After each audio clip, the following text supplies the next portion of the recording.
berkenalan terlebih dulu perihal apa yang kita bisa dan seberapa bermanfaat kita untuk orang lain. Dengan itu, nantinya kita akan dikenang atau jadi kenang-kenangan bahwa kita pernah hidup, walau hidup kita tak berarti bagi orang lain.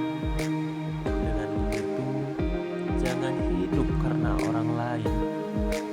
Hiduplah dengan keyakinan diri sendiri. Aku percaya itu.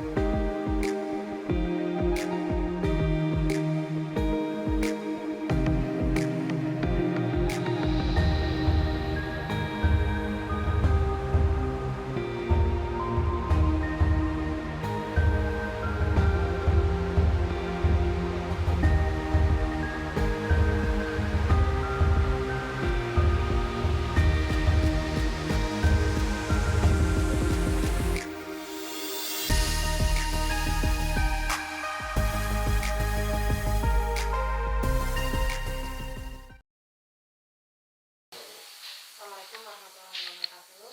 Perkenalkan, nama saya Sulastari. Saya mengajar di SDN 1 Sukamanah, Desa Sukamanah, Kecamatan Penembong, Kabupaten Garut. Saya bertugas di SDN 1 Sukamanah itu sejak 2014.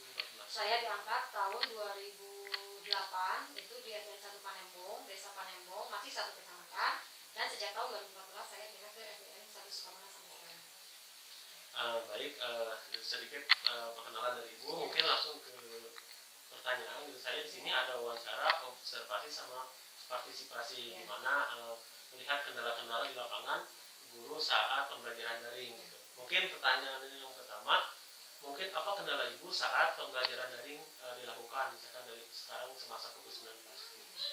Ada beberapa kendala dalam pelaksanaan pembelajaran daring. Salah satu kendalanya adalah ketika anak-anak dikaitkan dengan IT. Karena daring itu kan tidak boleh tatap muka, tidak boleh PTM, pertemuan tatap muka. Jadi otomatis pembelajaran itu dilakukan secara daring dengan menggunakan IT. Salah satunya adalah menggunakan HP.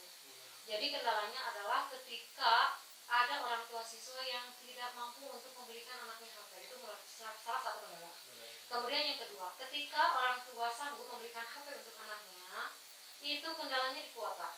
Karena daring itu berhubungan dengan kuota, ya tidak semata-mata hanya SMS dan telepon saja, tapi yang diperlukan ini adalah kuota untuk ke internet, terhubung ke WhatsApp, ke grup, ya Zoom dan lain sebagainya.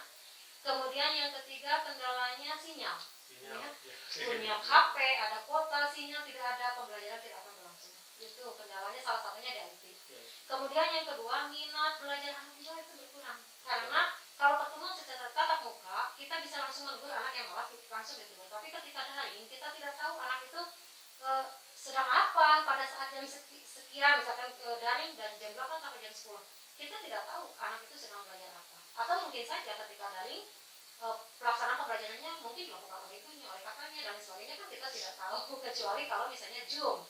Kalau Zoom itu mungkin kita bisa langsung video call, misalkan kita bisa langsung anak mengetahui gitu. Jadi terus dari segi penilaian itu kan jadi tidak objektif, ya, karena anak itu kan mengerjakannya, ya seperti tadi saya katakan bahwa anak itu mengerjakan di rumahnya itu mungkin saja dibantu oleh orang tua. Jadi tidak murengi hasil anak. Jadi itu salah satu juga kendala untuk menentukan penilaian selanjutnya.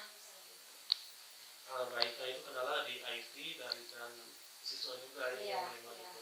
Terus yang kedua, pertanyaan kedua, apa media dan alat yang dipakai pada saat ini sudah mendukung terhadap pembelajaran? Kalau misalnya penggunaan alatnya digunakan secara maksimal, secara optimal, di bawah pengawasan orang tua, misalkan, karena di sini yang pada pembelajaran ini yang mempunyai peranan penting itu kan orang tua yang memantau anak di rumah. Sementara guru memantau lewat daring itu, misalnya kalau absen online, siapa yang absen online itu yang dipantau hanya ya tugas yang masuk biasanya. Jadi tidak bisa memantau secara face to face, ya, secara tatap muka.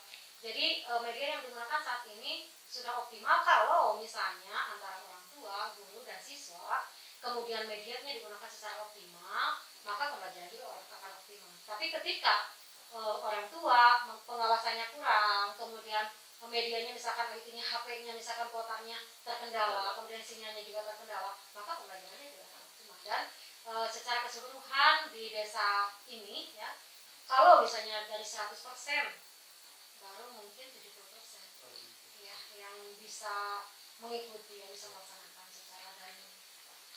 Kalau yang poin yang bisa ditangkap dari koordinasi dulu ya. Iya, koordinasi ya itu. Dulu sama orang tua. Guru orang tua.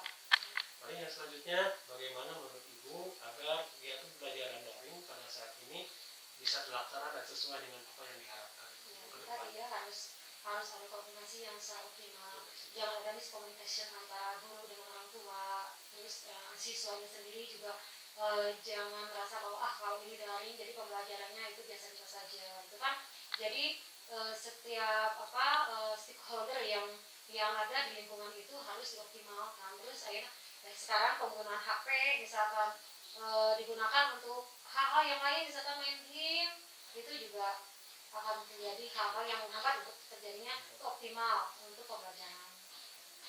Dari hasil dari wawancara tadi, mungkin terima kasih atas informasinya yang diberikan Ibu. Semoga kedepannya kita bisa mengevaluasi pada kegiatan pembelajaran daring mau di sekolah dan di jenjang SD, SMP dan jenjang yang lebih tinggi. Oke, terima kasih Ibu waktunya. Terima kasih.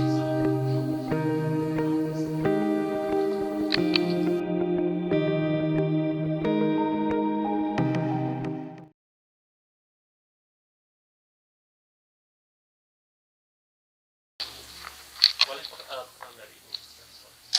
Nama saya Prita Ayu Wulandari, guru kelas 5 di sini. SD Negeri 2 Sukarame. Paling langsung aja ke pertanyaannya Ibu. Menurut Ibu, apa kendala saat pembelajaran daring seperti ini? Kendalanya banyak sekali ya, karena di sini meskipun di pinggir jalan, tapi anak-anaknya kebanyakan itu dari kampung. Oh, dari atas ya, Bu? Dari atas. Nah, di sana kebanyakan anak-anaknya itu tidak mempunyai HP. Penunjang sangat Iya, jadi susah untuk kadang bisa, tapi untuk saat ini karena memang situasinya tidak memungkinkan, jadi si anak harus tetap ada WA, meskipun itu WA saudaranya, kakaknya, iparnya atau apanya, jadi anak tetap meskipun itu tidak 100%. Jadi nggak ada pemberitahuan Iya. pihak yang bisa Iya. dihubungi gitu ya. Dan iya, itu kendalanya tidak punya HP. Kebanyakan orang tuanya itu pekerjaannya itu guru, Oh, iya. jadi yang kadang tidak pegang HP gitu. Sebenarnya lebih di HP, paling udah HP jaringan itu Iya. yang paling sulit sih. Paling untuk yang pertanyaan selanjutnya, apa media alat yang dipakai pada saat ini sudah mendukung terhadap pembelajaran? Kalau disebut mendukung ya karena di sini kami menyediakan buku paket. Buku paket itu dibagikan ke setiap siswa. Jadi setiap siswa meskipun tidak punya HP itu bisa menanyakan ke temannya yang punya HP bahwa hari ini pelajaran apa, hari ini halaman berapa, apa yang harus diisi. Jadi memang kalau medianya seperti itu karena tidak memungkinkan untuk, Jadi menyesuaikan lagi dengan keadaan. tidak seperti di kota. Kan di kota bisa Zoom meeting, bisa Oke, Classroom, Google Classroom, tapi di sini tidak memungkinkan. tidak mungkin. Paling untuk pertanyaan selanjutnya, Bu, bagaimana menurut Ibu agar kegiatan pembelajaran daring bisa terlaksana dengan sesuai yang diharapkan saat ini?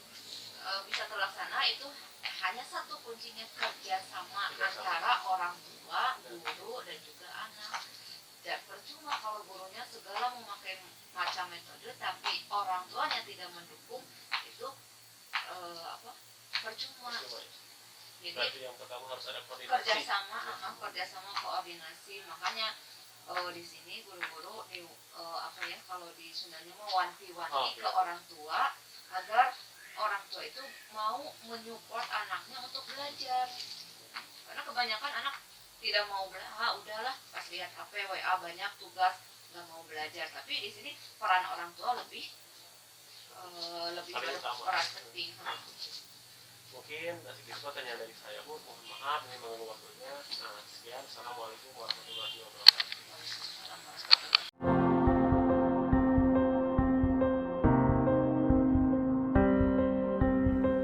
hasil wawancara kepada narasumber, ada beberapa kendala saat pembelajaran daring, yaitu di bidang perangkat IT. Salah satunya media telepon dan penunjang yang lain, dari mulai kuota, sinyal, tentunya semua itu saling berkaitan. Kendala yang kedua, dari minat belajar anak yang menurun, perubahan dari belajar di sekolah ke pembelajaran daring. Kendala yang ketiga yaitu guru dibuat sedikit kesusahan terhadap menentukan penilaian. Hal ini membuat guru tidak bisa menilai secara